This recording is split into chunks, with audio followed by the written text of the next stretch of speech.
Hi kabayan, kamusta? Pinakikilala ko sa iyo ang dog with hat. Yan po ay meme coin. Yan po ay nakarehistro at pinayagan sa Robinhood Europe listing. Kasi marami sila doong pira.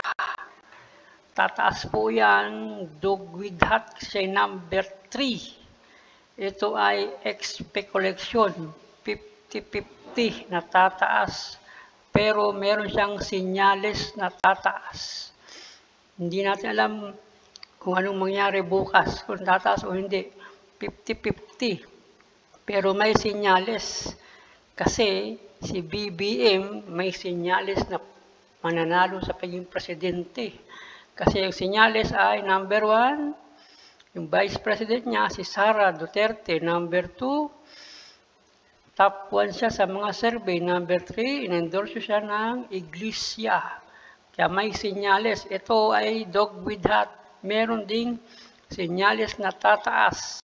Kasi pag tinignan mo siya sa Solscan token. Yan, Solscan token. Tignan mo yung holder. Ang holder ang unang pinakamaraming hawak ang Binance. Yan po. 14% hawak ni Binance. Siya ang pinakamaraming may hawak. Si Binance ay kikita ng malaki dito sa dog with hat kasi kailangan niyang bumawi. Kasi si Binance pinagbayad ng 4 billion na pira sa Amerika. Ikaw ba naman, negosyante, mawala ka ng 4 billion eh. Siyempre, babawi ka. Kung babawi siya ng 4 billion, baka naman, 1%. Makataya tayo. Tataya tayo. Ikaw, huwag kang tataya. Pag-aralan mo.